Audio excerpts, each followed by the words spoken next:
kesimpulan ilmiah bahwa yang namanya Fir'aun bukan Tuhan. Kesimpulan ilmiahnya apa? Fir'aun bukan Tuhan. Mana dalilnya Fir'aun bukan Tuhan? Yang disebut Tuhan itu harus seperti Qul huwallahu ahad. Dia satu-satunya. Allahus somad. Tempat bergantung dalam keadaan apapun. Kita hidup di dunia penuh kesusahan. Ketika kita menghadapi berbagai macam kesusahan hidup, kita kembali kepada Allah. Mungkin ini sudah takdirku. Tempat bergantung yang terakhir, yang tidak ada lagi tempat bergantung selain Dia. Dialah Allah. Lam yalid wa lam yulad. Dia tidak beranak dan Dia tidak diperanakan. Sedangkan Fir'aun ini yalidu wa yuladu. Dia punya anak dan dia juga diperanakan oleh ibunya. Masa iya orang yang keluar dari ibunya dianggap Tuhan? Masa iya orang yang tidur kalau dia capek dianggap Tuhan? Masa iya dia yang ketika terjadi suatu hal dia bisa sakit dianggap Tuhan? Maka Nabi Musa diutus untuk menghilangkan kegelapan, yaitu pengakuan saudara Fir'aun yang mengaku dirinya sebagai Tuhan. Akhirnya orang Bani Israel merdeka dari perbudakan Fir'aun yang mengaku dirinya sebagai Tuhan. Dan akhirnya orang-orang Bani Israel mengakui hanya Allah Subhanahu wa ta'ala sebagai Tuhan semesta alam. Tapi ibu-ibu, ini luar biasa yang hadir sebelah kanan. Ini ada 5.000 ini. Sebelah kiri 5.000. Yang di depan saya cuma perempuan-perempuan cantik. Ini apa maksudnya ini Kiai? Kesana banyak orang. 5.000 kesini banyak orang, tapi saya disuruh ngadepnya ke sini, ngadepin kamera sama wanita-wanita cantik. Ini suatu indikasi bahwa Kiai Sobur ini menganggap saya doyan cewek.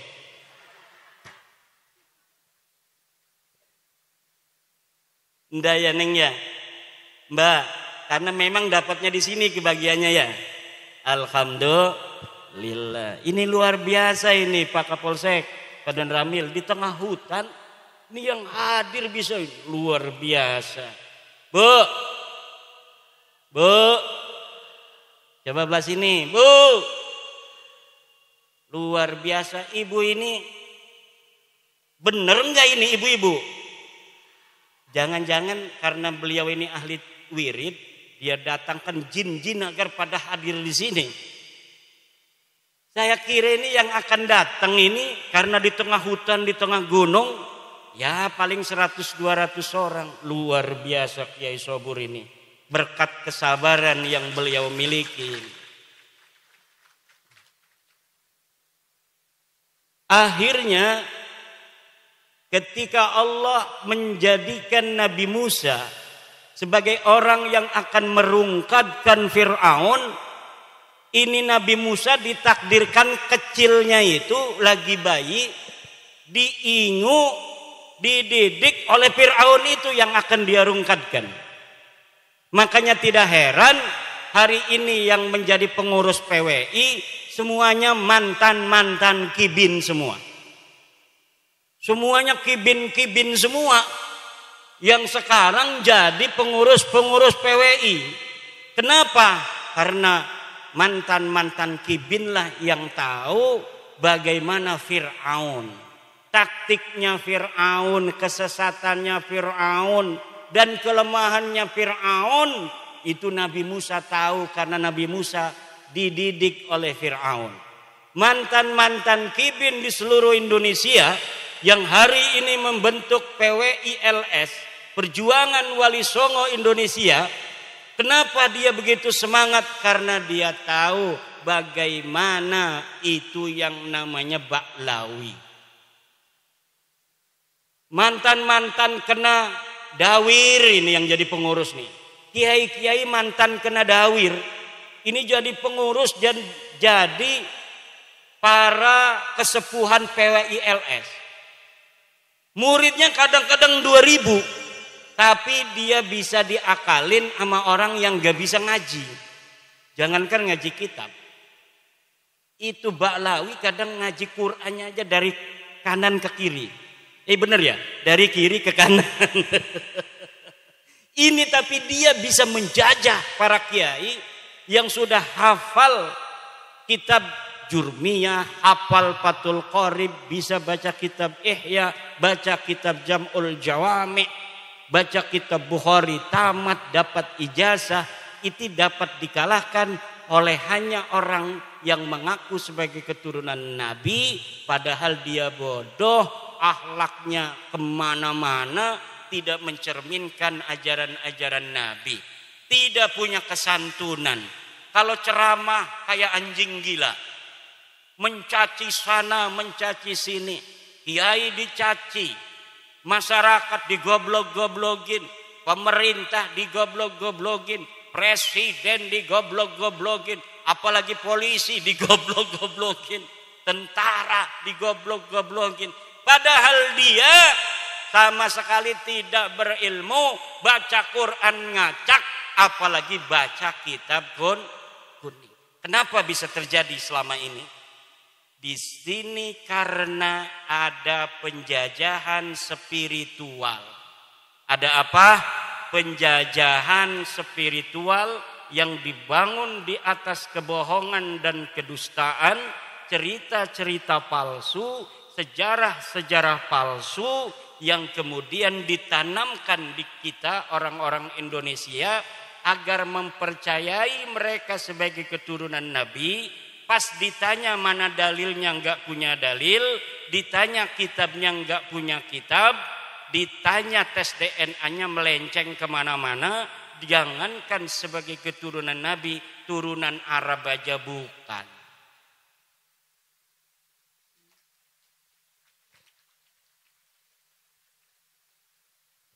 Ini tepuk tangan maksudnya apa Kiai? Ini tepuk tangan tuh maksudnya apa? Cocok? Bu, cocok? Setuju Bu? Habib bukan turunan Nabi, setuju? Sebelah sini Habib bukan turunan Nabi, setuju? Yang keras. Saksikan, udah 2 kali menyaksikan, orang Purbalingga sudah bersaksi. Sekarang merembet ke Banjarnegara. Ashhadu anna Ba'lawi laisu min durriyatin Nabi sallallahu alaihi wasallam. Ayo bareng-bareng. Ashhadu anna Ba'lawi laisu min durriyati Rasulillahi sallallahu alaihi wa alihi wasallam. Aku bersaksi bahwa sesungguhnya Ba'lawi, Habib bukan keturunan baginda Nabi Muhammad sallallahu alaihi wasallam.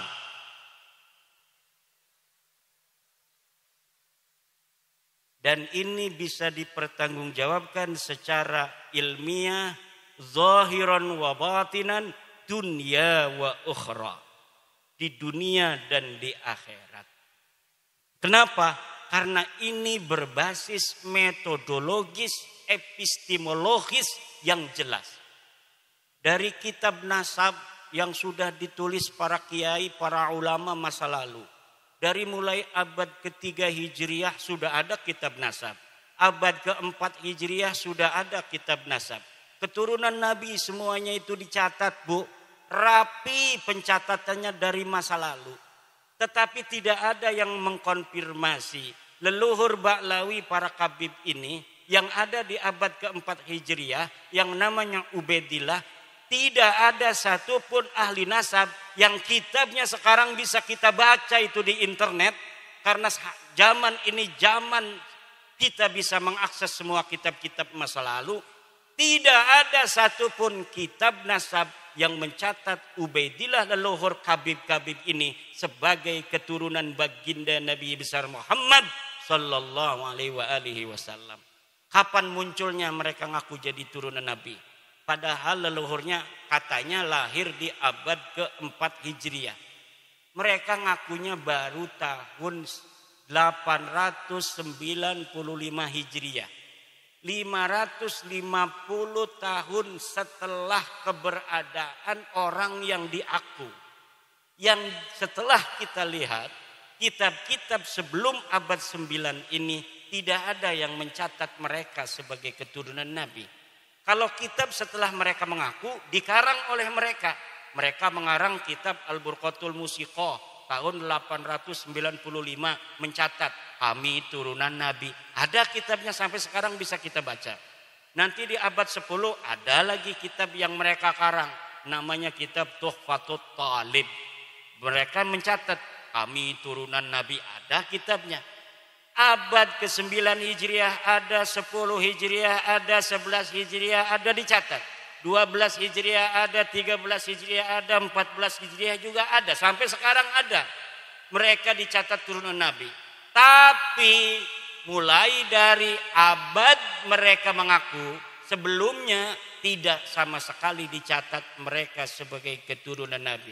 Leluhur mereka yang katanya wali, faqih, muqaddam, sahib, mirbat, semuanya tidak terkonfirmasi sebagai keturunan Nabi. Bahkan menurut sejarah, kitab-kitab sejarah yang dapat kita baca di Yaman, tidak ada di Yaman orang yang bernama faqih, muqaddam. Tidak ada di Yaman orang yang bernama Muhammad Sahib Mirbat. Tidak ada orang yang bernama Ubaid. Lalu mereka mencatat nama-nama itu berdasarkan apa? Berdasarkan menurut seorang peneliti dari Barat yang bernama Alexander Knies. Berdasarkan historical imajinatif. Yaitu sejarah imajiner yang ditulis berdasarkan khayalan semata. Allahu Akbar. Kenapa sekarang saya menggunakan salah satu pendapat dari orang Barat? Karena pendukung mereka namanya Rumel Abbas sekarang menggunakan orang Barat. Menggunakan kiai dari Mesir, saya bantah. Syekh Ali Jum'ah tidak bisa jawab, itu orang Mesir.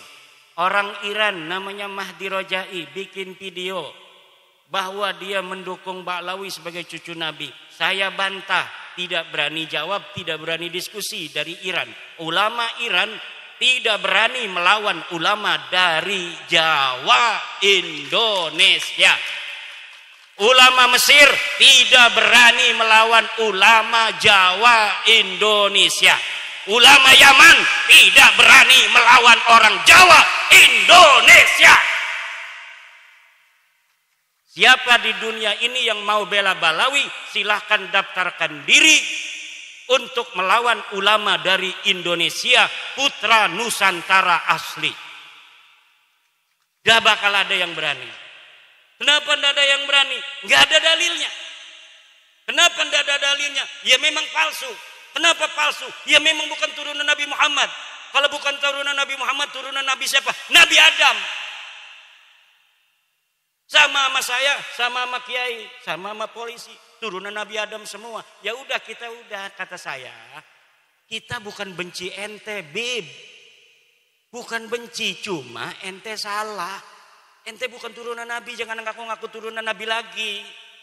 Ayo kita, nggak apa-apa kamu bukan orang sini, haplogrupnya beda dengan kita juga. Kita anggap saudara di Indonesia. Tapi jangan bodohin anak-anak Nusantara. Jangan ngaku-ngaku cucu Nabi, minta-minta duit, keliling-keliling dawir. Jangan minta-minta duit sama pengusaha untuk membangun sesuatu, membangun pondok dan lain sebagainya. Padahal buat beli mobil. Udah sadar bahwa ente bukan cucu Nabi. Enggak ada dalam kitab nasab, enggak ada di dalam kitab sejarah. Tes DNA-nya orang Kaukasus. Haplogrupnya G. Haplogrup G itu orang Kaukasus, sekarang yang banyak itu di daerah Turki. Orang India di daerah Pakistan yang berbatasan dengan Afghanistan, suku Kalas. Ini Ba'lawi ini miripnya dengan orang suku Kalas di India, daratan India. Sekarang masuk ke Pakistan. Makanya wajahnya mirip wajah India.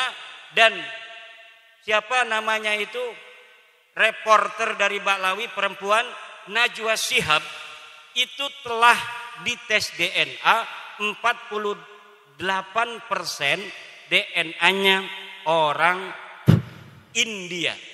DNA-nya Najwa Shihab itu silakan lihat di Google, 48% orang India.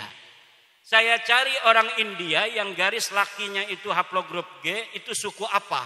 Suku Kalas yang ada di India dan suku Paswan yang ada di India. Mereka mempunyai keunikan tersendiri. Jadi haplogrup G ini punya satu keunikan.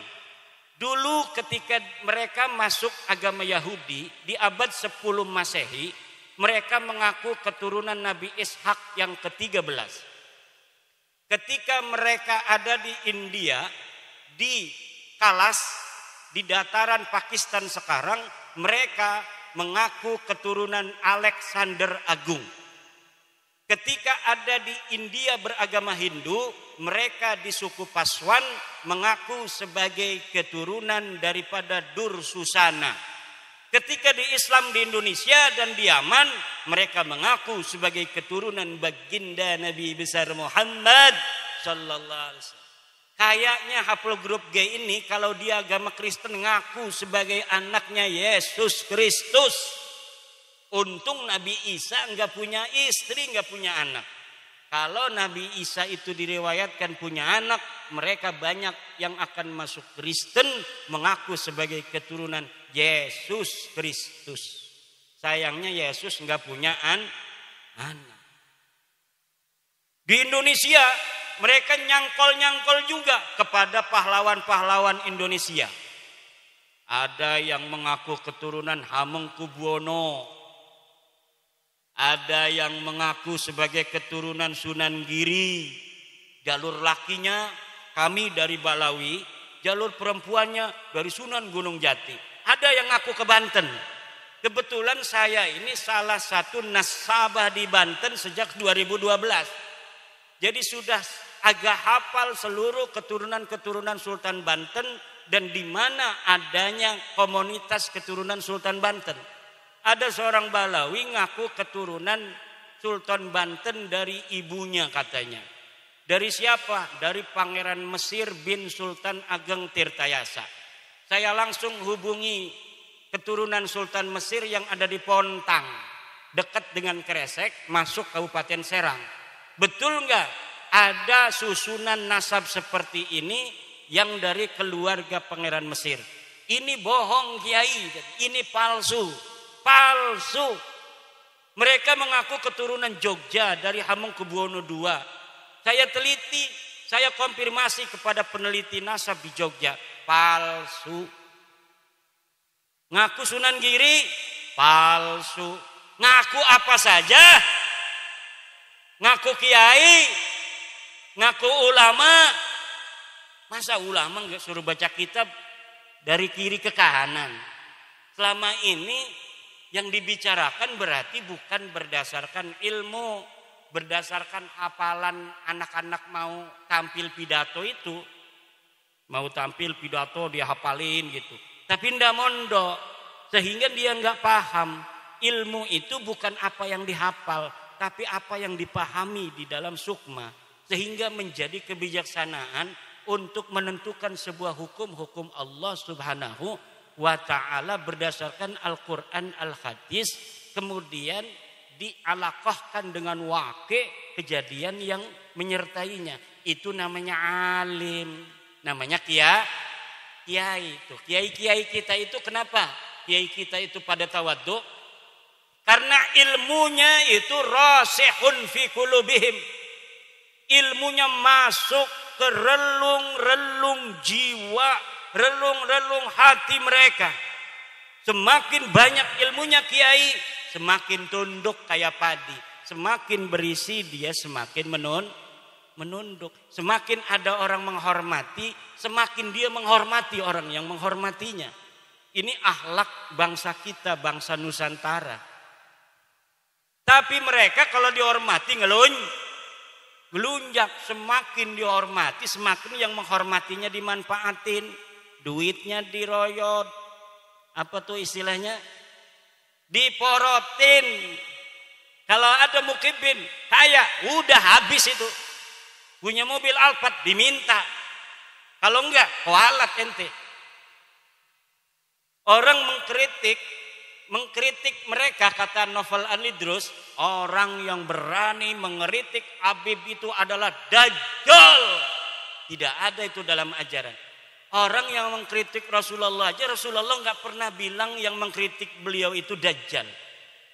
Sahabat beberapa kesempatan diriwayatkan pula itu bermusyawarah dengan Rasul. Bertanya, wahai Rasul, apakah pendapatmu ini berdasarkan wahyu? Apakah berdasar pendapatmu sendiri? Kalau berdasarkan wahyu, kita harus ikuti. Kalau berdasarkan pendapatmu, bolehkah kami memberikan masukan apa yang seharusnya kita lakukan dalam perang ini? Itu aja Rasulullah. Apalagi manusia biasa. Manusia biasa itu Bapak Ibu, kalamuhu yuraddu wa yuqbalu qauluhu illa sahib hadal qabri. Kalimatnya, kata-katanya, pendapatnya itu boleh diterima, boleh ditolak, illa sahib hadal qabri, kecuali baginda Nabi besar Muhammad. Lalu ajaran yang mengatakan orang mengkritik Habib itu adalah dajjal dari mana? Kalau bukan dari ajaran Islam.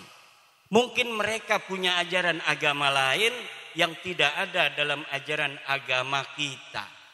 Dalam agama kita, inna akramakum indallahi atqakum.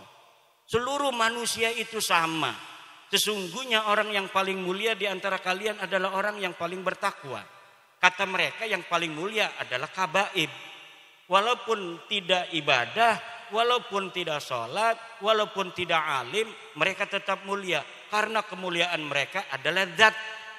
Sedangkan orang alim, kiai, polisi, presiden, itu sifat kemuliaannya.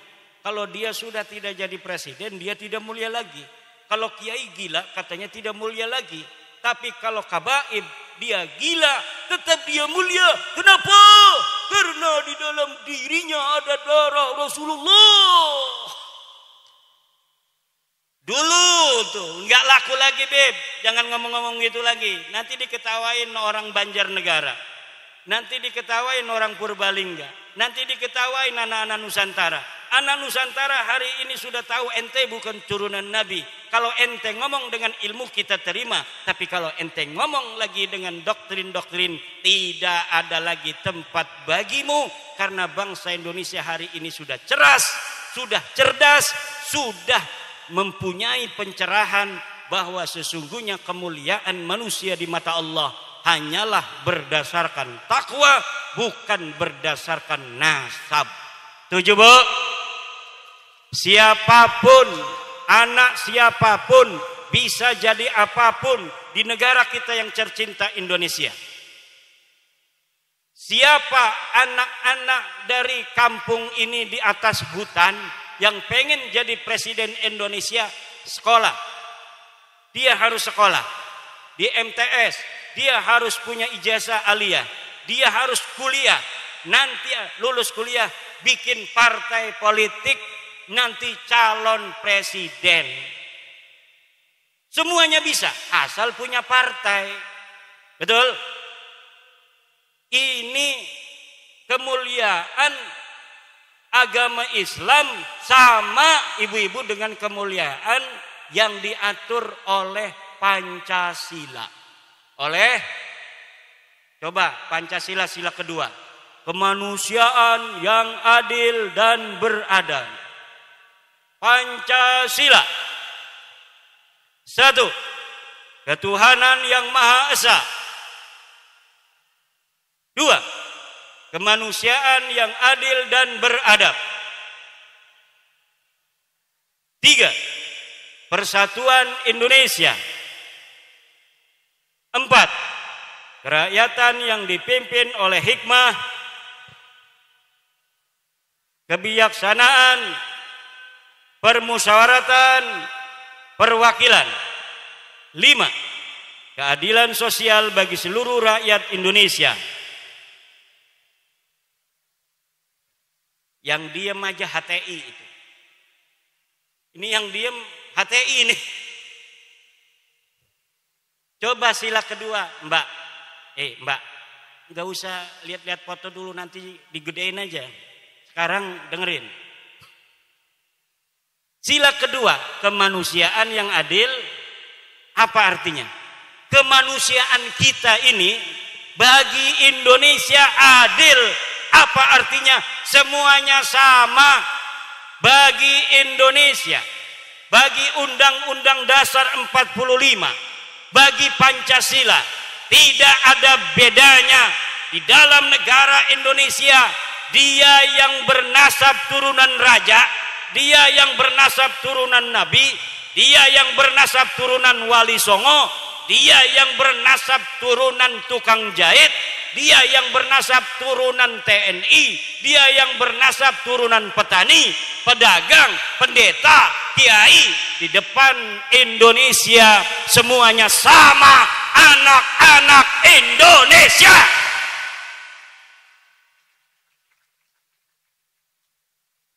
Dia bisa jadi presiden. Siapa saja bisa jadi presiden.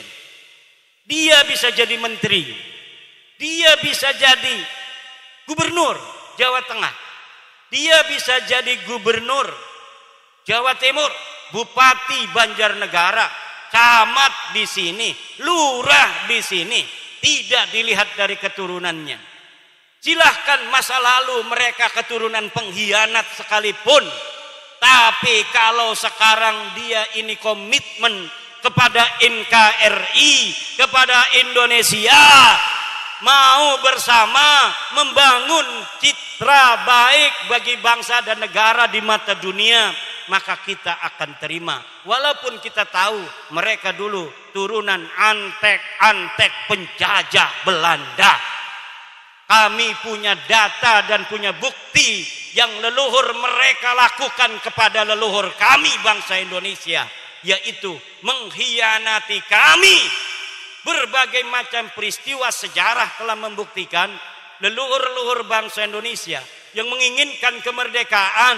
Siapa yang mengkhianati, kami mencatatnya, tapi kami akan hapus semua itu kalau kalian mau mawas diri, kalian mau bersama untuk membangun negara ini hari ini. Kenapa? Kita harus melihat masa depan, betul?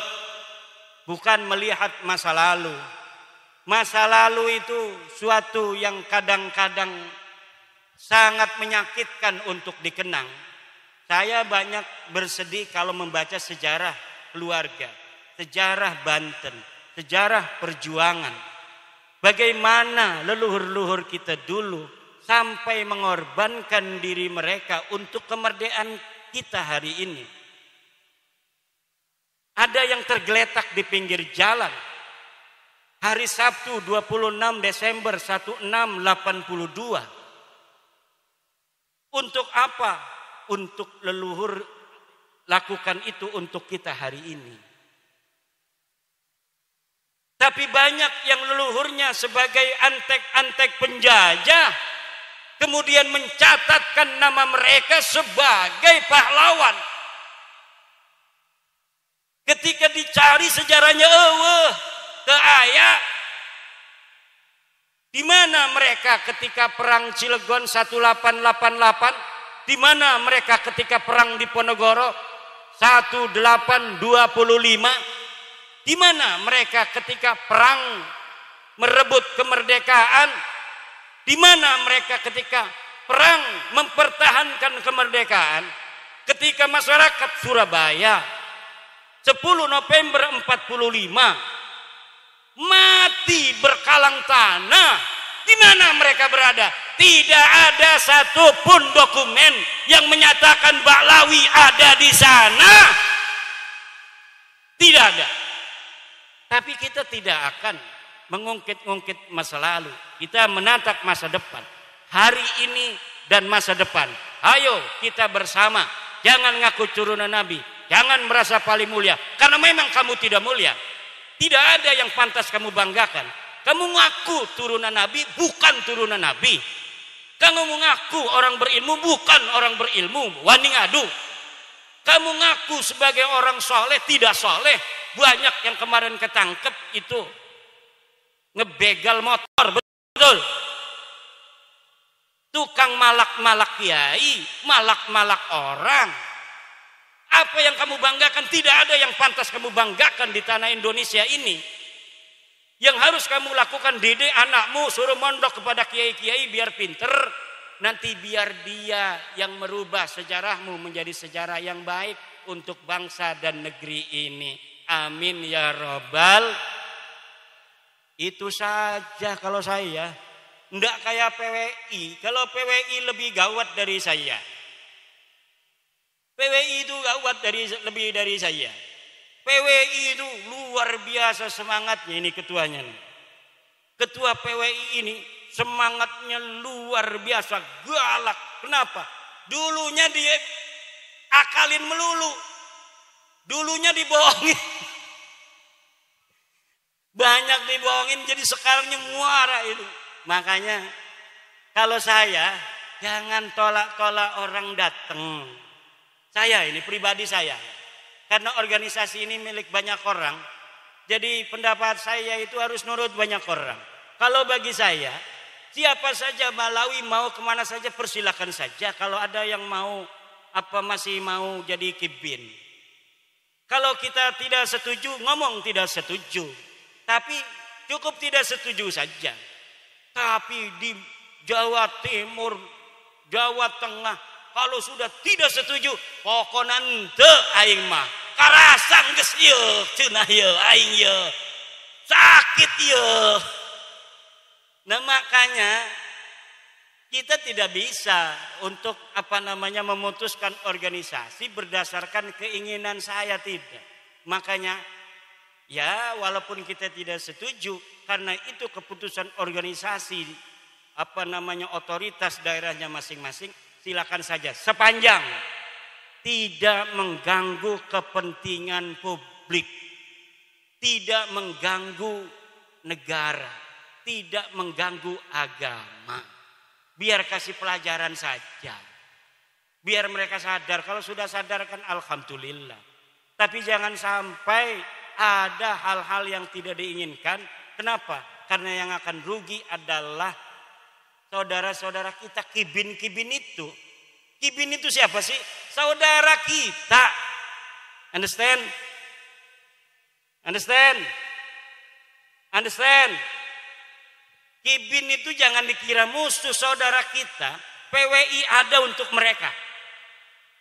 Kalau mereka enggak merasa terjajah loh. Orang yang belum dalam kesadaran itu walaupun dijajah enggak merasa dijajah. Dia diperbudak enggak merasa diperbudak. Kita saudaranya yang melihat, yang netesin air mata. Turunan raja, turunan orang terhormat jadi budak dari orang yang turunannya enggak jelas. Turunan pahlawan-pahlawan Indonesia yang dulunya ahli perang, yang dulunya ahli mempertahankan negara, sekarang dibodohin oleh turunan wayang yang nama leluhurnya tidak ditulis oleh sejarah sama sekali. Leluhur orang Banjarnegara, orang Purbalingga, ini orang-orang besar. Makanya sekarang Presiden Indonesia ini ada darah Purbalingga, ada darah Banyumas, ada darah Banjarnegara. Siapa yang tahu Pak Prabowo? Ada darah sininya, bos. Ini daerah sini jangan gegabah. Laikun li ayyasira roisan fi Indonesia. Layak jadi pemimpin-pemimpin. Dulu orang Solo pernah presiden orang Solo, betul? Pak Harto, Pak Jokowi. Sekarang giliran orang Banyumas, Purbalingga, Banjarnegara yang punya presiden. Alhamdulillah. Pak Prabowo itu kakeknya orang sini. Namanya Pak Sumitro Joyo Hadikusumo. Harus bangga jaga negara ini karena salah satu putra terbaik daerah sini jadi Presiden Republik Indonesia. Alhamdulillah. Ini menunjukkan siapapun anak-anak Banjarnegara bisa jadi presiden. Siapapun anak-anak Banjarnegara bisa jadi gubernur Jateng. Kalau kemarin itu Pak Ganjar dengan Pak Prabowo, itu orang sini semua kakeknya. Betul? Pak Ganjar Purbalingga ya? Purbalingga.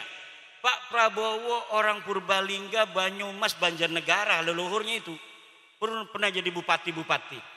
Itu kalau siapapun yang jadi, Pak Ganjar yang jadi, yang menang orang Banjarnegara. Wong Kresek kalah.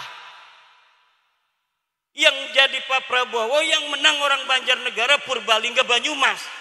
Ini patut disyukuri bahwa ada putra kita, saudara kita yang jadi Presiden Republik Indonesia.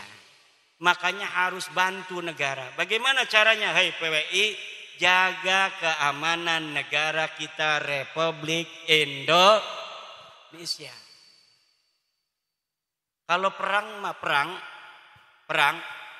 Orang sini jagonya perang. Understand? Siapa yang mendampingi Pangeran Diponegoro perang melawan Belanda? Dia orang Banjarnegara, orang Banyumas, orang Purbalingga. Makanya kenapa di sini banyak di tengah-tengah hutan begini kiai-kiai pelarian zaman dulunya.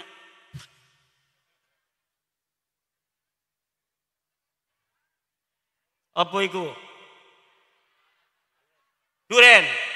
Suruh dibawa ke Kresek itu. Tolong jangan dikasih siapa itu, duren geblugan namanya. Hah? Nangka. Ini pelit ini. Alasan aja nangka. Semalam saya udah dikirim. Saya di penginapan dikirim sama Kiai Muhaimin. Duren. Alhamdulillah. Ini durennya masih seger bener. Kalau perempuan ini perawan ini.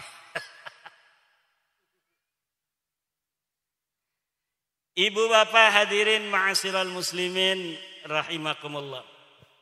Maka cara berpikir umat Islam hari ini yang baik tetap kita jaga. Al-muhafadzah 'alal qadimis salih wal akhdhu bil jadidil aslah. Tetapi yang kurang baik harus kita adakan sebuah pembaruan. Apa misalnya? Begini. Kita kadang-kadang para kiai, para penceramah banyak yang menerangkan tasawuf tentang qanaah, tentang zuhud, tentang hubbul akhirat, cinta akhirat. Tapi tidak pernah para kiai bicara tentang bagaimana meningkatkan diri, mengentaskan kemiskinan. Padahal adanya zakat, syariat zakat itu sebuah isyarah bahwa Islam ini menjunjung tinggi pemerataan ekonomi. Orang yang kaya beri zakat kepada orang miskin. Artinya apa? Artinya agar orang miskin ini lama-lama menjadi kaya. Para kiai ajarannya harus juga untuk bagaimana mengajarkan masyarakat, bukan untuk qanaah, bukan untuk zuhud, tidak punya duit. Kalau dia sudah punya duit banyak, baru zuhud. Kalau dia sudah duit banyak, baru qanaah. Untuk apa? Untuk pendidikan anak kita agar terus bisa meningkat. Jangan hanya sampai di tingkat menengah, sampai terus kuliah. Cari beasiswa ke Jerman, cari beasiswa ke Mesir, cari beasiswa ke Australia. Jadiin anak-anak kita anak yang mampu membangun kekayaan Indonesia ini. Sumber daya alam Indonesia ini kaya raya. Salah satu surga di dunia ini adalah Indonesia. Tapi mengapa Indonesia belum mampu mengoptimalkan untuk mengeksplorasi sumber daya alamnya? Karena masih terbatasnya sumber daya manusia. Kita harus qanaah, betul. Qanaah itu artinya tidak hawak, tidak tomak, tapi duit punya. Kalau mau bayar sekolah anak ada, kalau bayar kuliah anak ada, mau mondokin anak kemana duitnya ada. Kita harus perkaya anak, kemudian kita harus didik dia dengan didikan-didikan keakhiratan yang tidak melupakan keduniaan. Ini kita ngomong, kadang penceramah-penceramah itu ngomong zuhud, tapi dianya pakai mobil Lamborghini. Ngomong qanaah, dia flexing. Tidak sesuai omongannya. Tapi kalau kiainya ngomong, kita harus bekerja keras. Anak kita harus mempunyai skill agar dia bisa bekerja, agar dia bisa mempunyai pendapatan. Kiainya bawa mobil Alphard, wajar, betul apa tidak? Kenapa? Yang diajarkan adalah struggle for life. Bagaimana kita meningkatkan hidup, harkat martabat keluarga kita dengan ilmu, dengan kecukupan sandang dan pangan. Karena agama Islam kita, agama yang mengajarkan kepada kita untuk tidak melupakan dunia. Wala tansa nasibaka minad dunia. Doanya pun yang diajarkan Allah, Rabbana atina fid dunya wa fil akhirati wa qina adzab.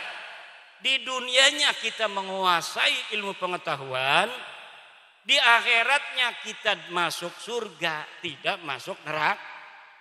Ini yang harus diajarkan oleh kiai-kiai kalau ceramah. Jangan kita mengajarkan masyarakat zuhud-zuhud cukup buat kiai. Mengajarkan qanaah-qanaah buat kiai aja. Masyarakat ini diajarkan bagaimana dia semangat bekerja untuk memperbaiki taraf hidup. Anak-anaknya suruh sekolah yang tinggi. Suruh mondok kalau pengen jadi kiai. Cuma mondoknya jangan pada kiai yang masih jadi kibin.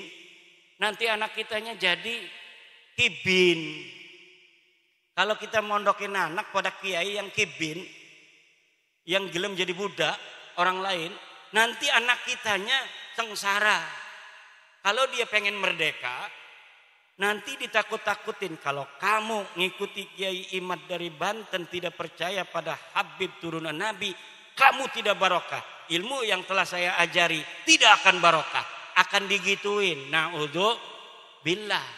Makanya sekarang mondokin anak juga harus pilih-pilih. Jangan kepada kiai yang masih jadi kibin baklawi. Kenapa? Karena dia nanti akan menjadikan anak kita budak-budak di masa depan.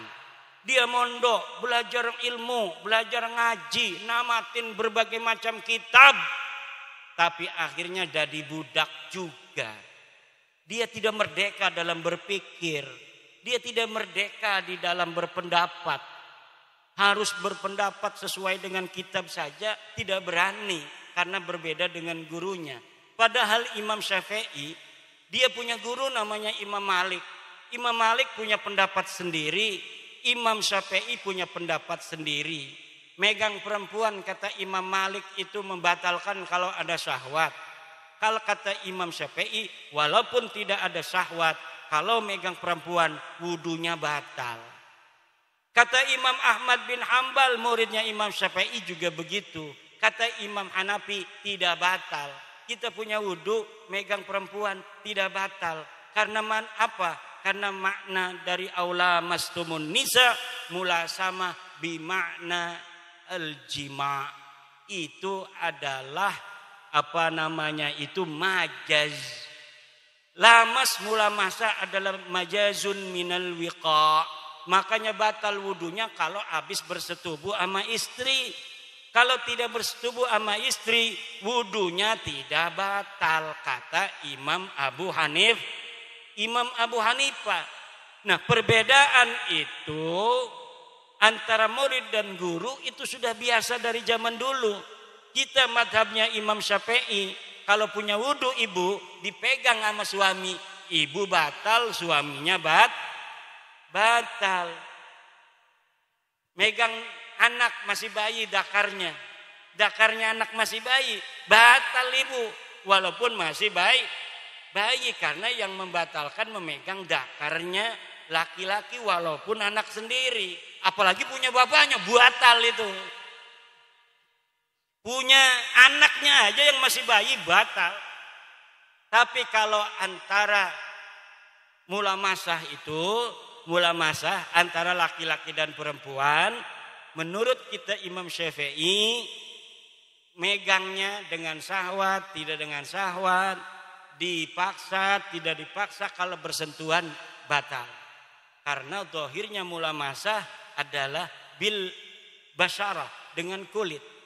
Menurut Imam Abu Hanifah, kalau tidak jima itu tidak batal. Jadi kalau megang perempuan, istrinya salaman, tidak batal wudunya. Menurut Abu Hanifah. Perbedaan pendapat yang telah diajarkan oleh ulama-ulama kita masa lalu, sekarang mau dirubah. Kalau beda dengan gurunya, tidak percaya kepada nasabnya para kabaib jenis bayi turun Nabi, dianggap tidak barokah. Inilah yang melawan tradisi para ulama masa lalu yang tidak diajarkan oleh agama Islam. Maka pondok-pondok pesantren harus ada pembaruan mindset, cara berpikir. Ini zaman ini sudah modern, Pak. Ini zaman sudah modern. Kita ini lahir, saya ini belum ada listrik. Di kampung saya lahir 76 belum ada listrik. Di sini ada listrik belum? Sekarang tahun berapa adanya, Yai? 93 baru ada listrik ke hutan ini. Di kampung saya baru ada listrik 87. Tahun 87 masih gelap gulita nyantai itu. Setelah itu memasuki 88 itu baru ada listrik. TV baru pakai listrik. Tadinya pakai aki. TV-nya gede jadinya kecil kalau akinya habis kan. Nah sekarang ada telepon masuk, ada HP, sekarang ada Android, ada YouTube, ada WhatsApp, ada Line, ada Twitter. Hari ini kejadian di Amerika, kebakaran itu Los Angeles, California. Hari ini juga kita tahu, ini di Amerika ada 10.000 rumah para artis hangus terbakar. Allah. Harganya satu rumah berapa? 7 juta dolar Amerika. Berapa itu 7 juta dolar Amerika satu rumah? Itu sama dengan 200 miliar kurang lebih. Harga satu rumah itu di Los Angeles, California, itu 200 miliar hangus semalam. Jumlahnya berapa? 10.000 rumah. Kenapa itu? Karena Allah sudah takdirkan Los Angeles itu kena badai api. Jadi hutan-hutan mereka itu ada yang terbakar satu, kemudian merembet sampai ratusan hektar, kemudian melalap rumah-rumah yang ada di sekitarnya. Rumahnya itu rumah kelas genset semua. Bukan genset, apa namanya itu? Jet set. Kalau genset kita listrik mati pakai genset ya. Ini jet set. Rumahnya para artis. Ibu tahu Hollywood? Itu Hollywood itu adanya di LA. Di Los Angeles, Amerika. Sekarang hari ini itu Los Angeles, Hollywood hancur semua oleh Allah Subhanahu wa taala, dikirim api melalui pohon. Terbakar pohon-pohon, terbakar semua itu rumah-rumah. 10.000 rumah yang harga satu rumahnya itu berapa? 200 miliar. Kenapa mahal banget? Karena rumahnya pejabat dan artis yang ada di Los Angeles itu artis-artis yang kita sering lihat di film-film action Amerika, itu rumahnya di situ, di Los Angeles. Kenapa? Agar tempat syutingnya dekat ke Hollywood. 3 hari yang lalu terbakar semua. Itu artis-artis cantik itu pada nangis. Kenapa? Dalam semalam ratusan miliar uangnya hangus. Itu kalau Allah sudah memberikan peringatan. Orang-orang Hollywood, kalian bikin film. Satu film aja itu untungnya bisa jutaan dolar Amerika. Artisnya dapat bagian honor yang tinggi. Tapi kalau Allah mau, dalam semalam saja semuanya hilang, tidak berbekas lagi. Makanya kita alhamdulillah hidup di Indonesia ini, baldatun thayyibatun warabur. Itu orang-orang Mesir bikin sebuah tulisan, jannatun fil ardi, surga di bumi. Apa maksudnya? Indonesia. Seorang ulama besar dari Mesir pernah ke Indonesia, dia pulang kemudian mengarang sebuah kitab judulnya Jannatun fil ardi, surga yang ada di bumi. Maksudnya adalah Banjarnegara, Indonesia. Kita makan buah apa aja ada, Bu. Neng, yang udah pernah umroh, di Mekah banyak makanan, betul? Banyak buah-buahan juga. Ada nggak pohonnya? Nggak ada. Itu impor semua. Kita makan apel di Mekah itu impor. Kita makan jeruk itu impor. Kita makan pisang itu impor. Kalau orang nggak punya duit nggak bisa juga makan apapun. Tapi di Indonesia kita terjun aja tuh ke hutan itu tuh di belakang tuh. Ada duren, ada kidongdong, ada ketokak, ada sintrong, macem-macem. Walaupun misal kita ini di embargo oleh dunia, saya yakin kita bisa makan walaupun hanya dedaunan. Gak bakal kelaparan. Kenapa? Tuhan telah memberi dan telah mempersiapkan untuk kita makan. Zaman dulu, ini satu pulau Jawa ini kerajaannya macam-macam.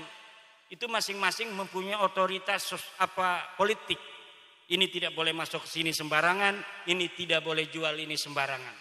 Walaupun negara-negara kerajaan zaman dulu itu, kerajaan Mataram beda, kerajaan Surabaya beda, kerajaan Banten beda, itu masing-masing mampu untuk swasembada pangan. Masing-masing mereka bisa menghidupi rakyatnya untuk tidak kelaparan. Sekarang Pak Prabowo mau menggalakkan kembali swasembada pangan. Kenapa?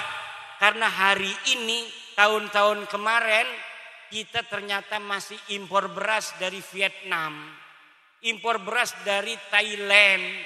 Kita banyak sawah, tapi ternyata beras yang kita beli di pasar itu sebagiannya dapat impor dari Thailand, dari Vietnam. Kata Prabowo, kalau begitu kita harus swasembada. Ketahanan pangan harus kita galakkan kembali. Bagaimana caranya? Karena setelah diukur semua sawah yang hari ini ada di Indonesia, kalau panen memang tidak cukup untuk seluruh orang yang hari ini semuanya makan nasi. Kalau dulu ada yang masih makan jagung, dulu masih ada yang makan sagu. Sekarang saudara kita di Papua aja sudah makannya nasi. Maka sawah sekarang minus. Pak Prabowo mempunyai sebuah program hutan-hutan di Kalimantan, sebagiannya akan dijadikan sawah-sawah dan kelapa sawit.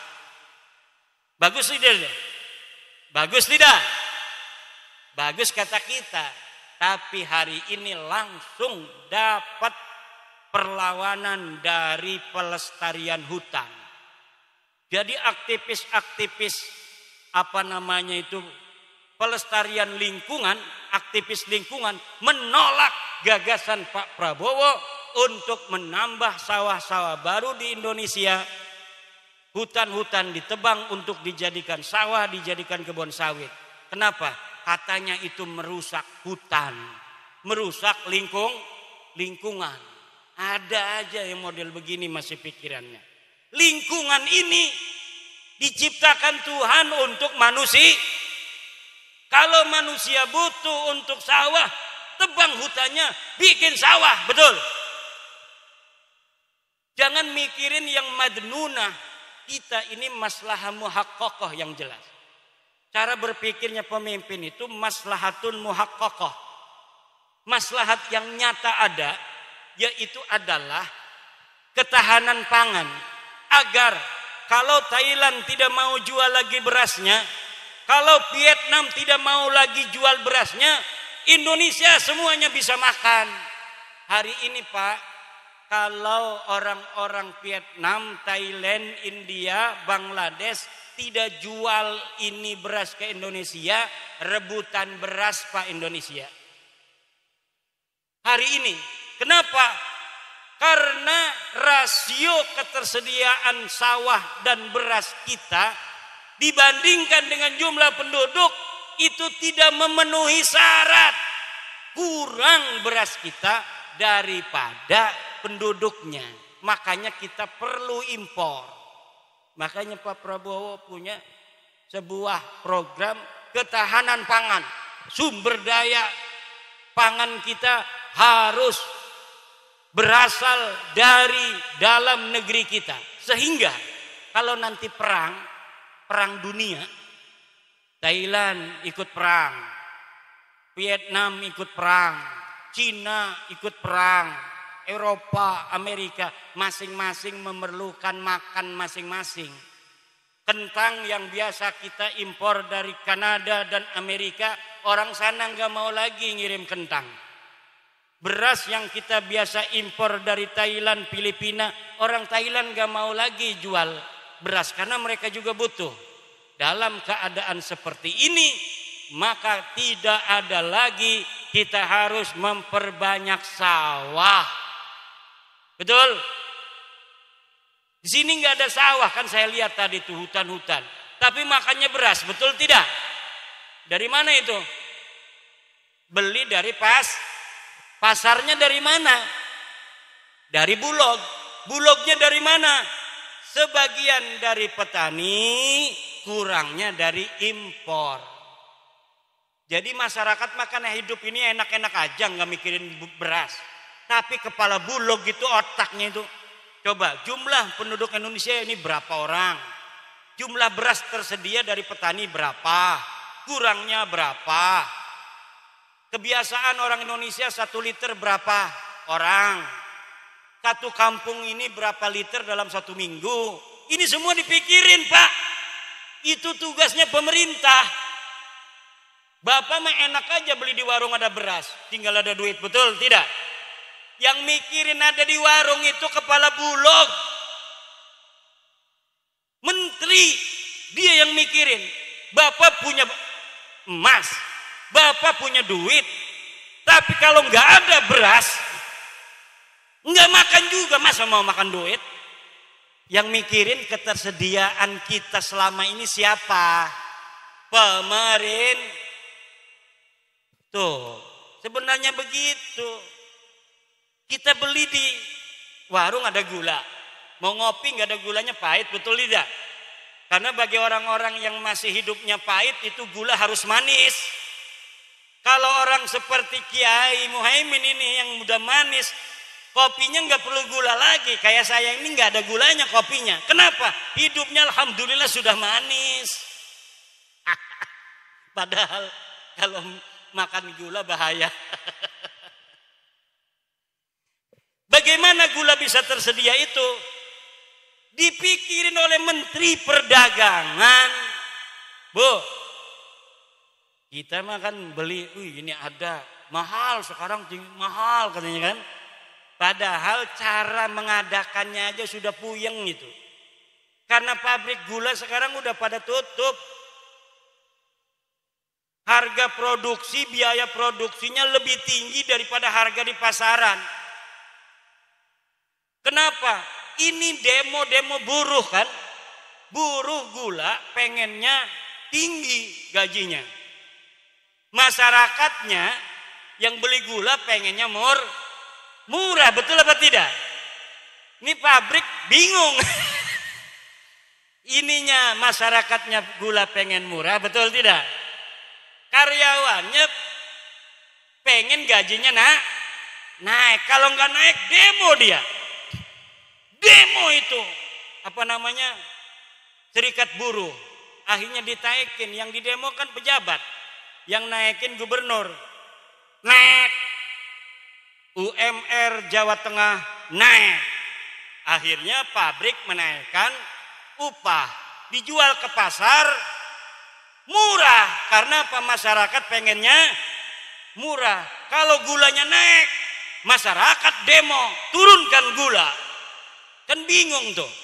Gimana cara untuk menyelesaikannya? Ini kita belajar jadi presiden. Jangan bisanya nyaci presiden doang kita. Ternyata susah jadi presiden. Jadi bagaimana ketersediaan bahan pokok ini ada, masyarakat tenang, tinggal mikirin nyari duitnya doang dia.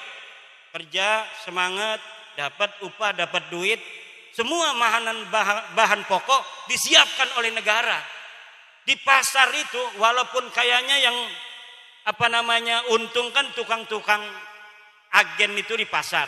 Sebenarnya agen pun kalau di pabriknya tidak ada, di bulognya nggak ada beras, nggak bisa dia beli bahan makanan pokok, tidak bisa. Makanya ini bapak-bapak, hayu kita bareng-bareng jaga negara kita Republik Indonesia. Nanti kalau misalnya presiden kita ada kesalahan, namanya manusia. Betul apa tidak? Kalau dia jelas-jelas salah, ya nanti ada hukum. Di sana ada KPK, di sana ada polisi, di sana ada pengadilan, di sana ada kejaksaan. Biarkan aja, di situ ada wakil kita DPR. Kita mah bagaimana cara meningkatkan harkat derajat hidup kita, anak-anak kita lebih baik dari kita. Taraf hidupnya, kehormatannya, kemuliaannya. Kalau semuanya memikirkan seperti itu, maka Indonesia ini akan menjadi negara yang sejahtera dunia dan akhirat. Banyak duit, naik derajat. Hari ini Indonesia menjadi 5 terbesar penduduk di dunia. 280 juta. Pertama itu orang India, Cina, India, Amerika, Rusia. Kelima Indonesia. Ini negara besar loh. Indonesia ini bapak-bapak diperhatikan dunia. Setiap apa saja yang terjadi di Indonesia diperhatikan dunia. Omong apa saja ini Indonesia presidennya diperhatikan dunia. Kenapa Palestina terus menjadi isu dunia? Karena Indonesia terus berkomitmen bahwa Palestina harus dibela, Palestina harus merdeka. Maka sampai saat ini karena mayoritas Islam di dunia adalah Indonesia, maka suara Indonesia menentukan nasib dari negara Palestina. Pak Prabowo ngomong sedikit saja tentang Palestina, menjadi catatan pemimpin-pemimpin negara di dunia ini. Maka jangan mau kita diadu domba. Kita harus tetap bersatu sebagai negara kesatuan Republik Indonesia ila yaumil qiyamah. Kalau kita jadi seperti dulu kerajaan-kerajaan, ini Mataram beda, Banten beda, Cirebon beda, gampang diadu domba. Sekarang kita negara kesatuan Republik Indonesia dengan bentuk negara Pancasila, menggunakan sistem demokrasi, dasar negara falsafah Pancasila, Undang-Undang Dasar 45. Berbeda agama tapi kita saling menghargai. Kita boleh berbeda suku tapi kita saling menyayangi. Siapa saja yang dipilih oleh rakyat bisa jadi presiden. Siapa saja yang dipilih oleh rakyat bisa jadi gubernur. Ini jarang ada negara seperti ini di dunia, Pak. Bu, saya pernah ke Mesir, saya pernah ke Belanda, saya pernah ke Singapura, saya pernah ke Thailand, saya pernah ke Malaysia. Tapi negara yang nyaman, damai untuk Islam ini hanya negara kesatuan Republik Indonesia. Ini acara begini ini, kalau di Mesir nggak boleh, Pak. Mayoritas Islam hampir 90% di sana. Orang khotbah, habis pondok dia khotbah di masjid, nggak boleh.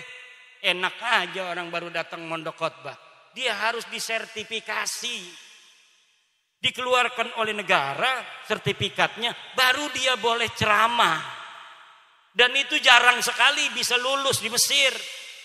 Lah kita di Indonesia balik mondok, bikin pondok, masyarakat nitip anak jadi bawa ke Kemenag, langsung diatur, diurus surat izin pondok pesantren.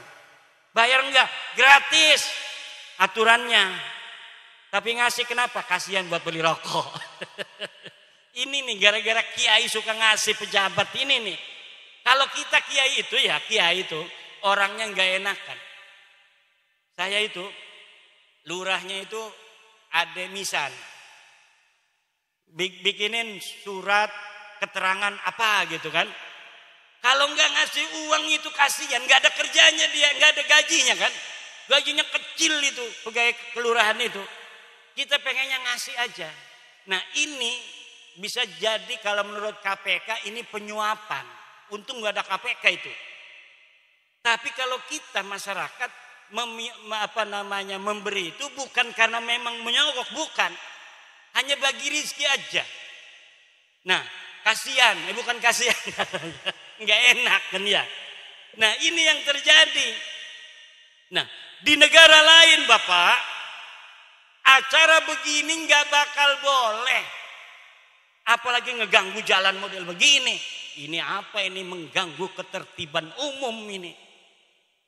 Kadang-kadang nggak izin sama polisi, nggak izin sama RT, orang kampung main aja, panggung ditaruh dulu mikrojan, maulidan nggak bilang-bilang RT, nggak bilang lurah, nggak bilang kapolsek, jalan ditutup aja. Apa marah polsek? Paling nanya aja sama anak buahnya, itu udah izin belum? Belum. Ya udah. Tapi diundang datang aja dia. Padahal nggak dikasih tahu ini acara awalnya. Inilah negara Indo. Kenapa?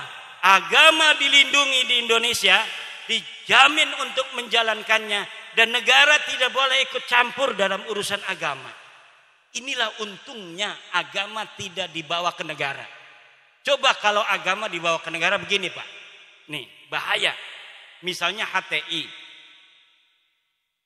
HTI ini ingin mendirikan negara Islam. Menang misalnya dia itu. PKS HTI menang. Dia ini punya madhab. Madhabnya Wahabi. Misalnya. Nah kalau dia jadi penguasa, karena negaranya Islam berarti harus hukum Islam. Hukum Islam itu madhabnya beda-beda. Madhab yang mana yang mau mereka taruh di negara Indonesia Islam mereka itu? Pasti yang sesuai dengan madhab mereka. Nah kalau sesuai dengan madhab mereka berarti Wahabi. Sedangkan 98% di Indonesia ini umat Islamnya NU, Ahlussunnah wal Jamaah. Nanti harus ganti semua, akan terjadilah kekacauan chaos Pak. Kenapa? Karena agama yang dijadikan sebagai konstitusi itu mengikat kalau tidak harus dihukum. Kalau sekarang, Bu, sekarang agama kan dipegang otoritasnya sama para ulama. Ulama yang nerangin, yang namanya zina haram. Orangnya harus dirajam. Ngomong doang kiai mah. Orang zina harus dirajam ngomong doang. Betul tidak? Ngomong doang. Kenapa? Karena dalam kitab Madzhab Syafi'i begitu diajarkan. Tetapi terserah negara. Negara mau merajam silahkan. Negara mau menjara silahkan. Negara maunya menjara. Nah, maka dipersilahkan. Nah, jadi ulama ini tidak dosa. Dia nerangin bahwa ini orang berzina harus dirajam sampai mati. Tapi negara mengatakan dihukum 2 tahun. Ya terserah negara, orang dia itu ulul amri. Tapi kalau nanti PKS HTI menang, ya mungkin tiap minggu habis Jumat itu ada orang mati dipukulin sama batu. Kenapa begitu? Ya karena negaranya sudah mengatakan dirinya sebagai negara Islam. Negara Islam versi apa? Wahabi. Nanti pagi-pagi setiap masjid ada polisi 1. Siapa yang kunut? Pegang. Penjara 6 bulan. Kenapa kunut di penjara? Karena tidak sesuai dengan madhab penguasa. Penguasanya Wahabi. Subuh nggak boleh pakai kunut. Siapa yang pakai kunut? Dipegang polisi. Jadi polisi yang kadang-kadang nggak sholat juga suka megangin orang sholat nanti. Ini bahayanya ini. Terus lagi nanti sekarang ini Pak menentukan hari raya itu Muhammadiyah beda, NU beda. Negara nggak ikut campur. Yang percaya NU lebaran dengan cara NU. Yang ikut Muhammadiyah lebaran harinya sama dengan Muhammad, silahkan saja. Yang penting negara mengamankan.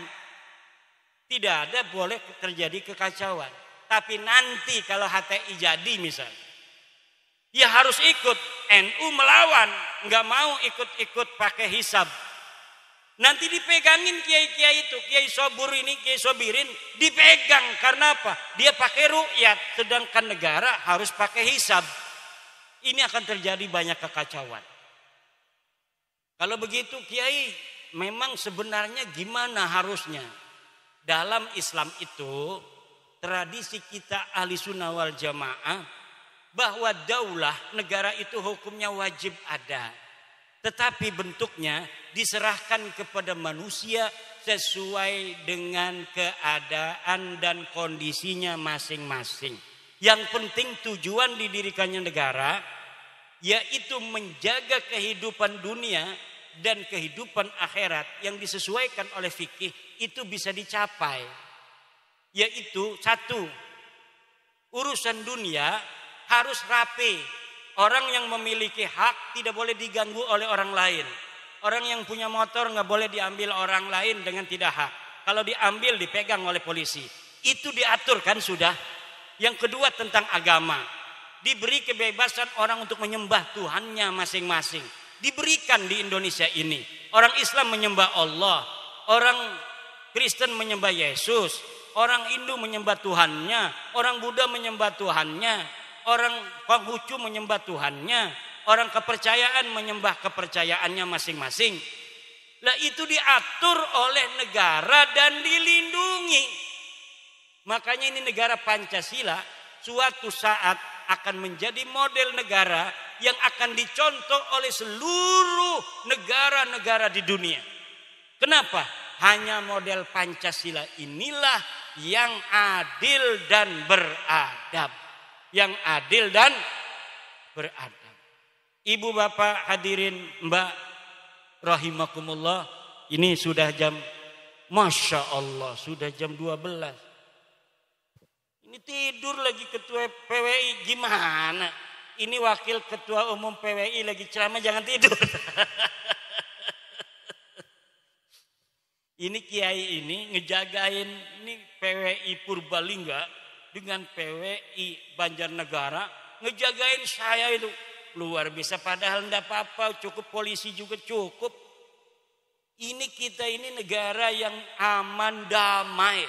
Siapa saja bertindak apa saja ada konsekuensi hukumnya.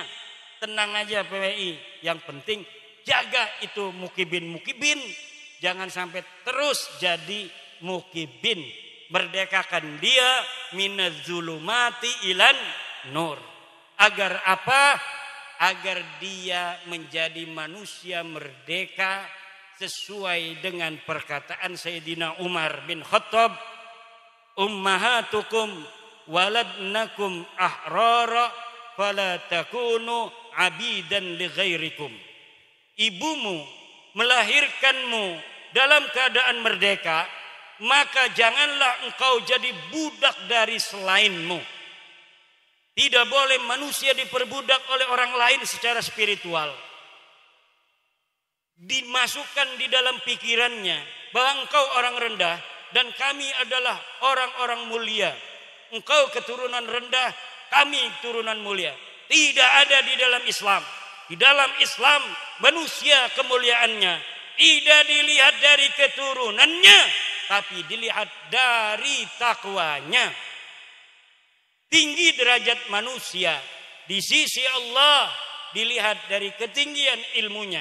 Yarfa'illahu alladhina amanu minkum walladhina utul ilma darajat. Ini semangat yang harus dipegang oleh PWI. Cintai kibin-kibin itu. Ajak mereka untuk merdeka. Jangan jadi orang-orang yang berada di dalam kekuasaan spiritual jiwa orang lain. Wallahu huwal muwaffiqu ila aqwami thariqin. Wassalamualaikum warahmatullahi wabarakatuh.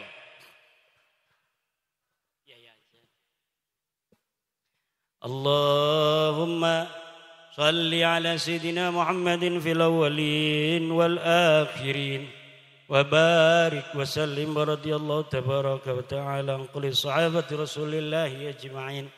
Allahumma nas'aluka ya Allah ya Allah ya Allah ya Rahman ya Rahman ya Rahman ya Rahim ya Rahim ya Rahim la taqilna ila anfusina fi hifdzi ma malaktana lima anta amlaku bihi minna wamdudna bidaqiqatin min daqaiq ismikal hafid alladhi hafidha bihi nizamal mawjudat waqsuna bidar'in min kifayatika wa qallidna bi sayfi nasrika wa himayatika wa tawijna bitazi izzika wa aridna biridai mannika wa arkibna maraqiban najat fil mahya wa ba'dal mamat bihaqqi fajashin umdudna bidaqiqatin min daqaiq ismikal qahar tadfa'u bihi anna man aradana bisu'in min jami'il mu'dhiyat wa tawallana wilayatal izzi yahdulana bi kullu jabbarin anid wa syaitanin marid ya aziz ya jabbar ya wahid ya hadu ya qahar ya aziz ya jabbar ya wahid ya hadu ya qahar ya aziz ya jabbar ya wahid ya hadu ya qahar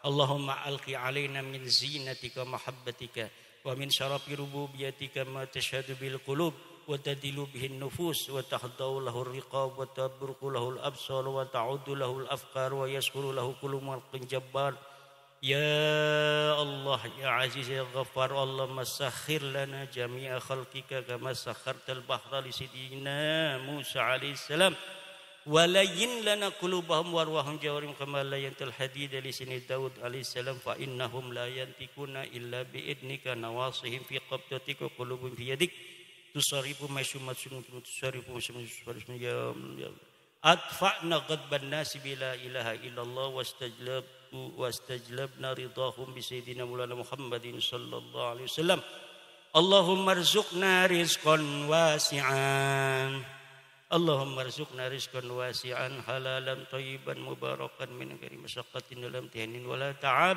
Allahumma ij'alni sabiran waj'alni syakuran waj'alni baina yadayka saghran waj'alni baina yadayka kabira Allahumma ij'alni sabura waj'alni syakura waj'alni baina yadayka saghira waj'alni baina yadayka kabira Allahumma ij'alni sabura waj'alni syakura waj'alni baina yadayka saghira waj'alni baina ayunin nasi kabira Allahumma ij'alna wa auladana wa azwajana wa dhurriyyatina wa tullabana min awliyaikal muqarrabin wal ulama'il amilin ar-rasikhin al-abidin الزاهدين المتواضعين المفتوحين المرزوقين المحبوبين المجاهدين الطاهرين فضلك سبحان ربك رب العزة عما يصفون وسلام على المرسلين والحمد لله رب العالمين. الفاتحة. أعوذ بالله من الشيطان الرجيم. Bismillahirrahmanirrahim. Semoga ibu-ibu semuanya kaya raya. Kaya raya. Yang lagi hamil, mudah-mudahan anaknya jadi presiden Republik Indonesia. Assalamualaikum warahmatullahi wabarakatuh.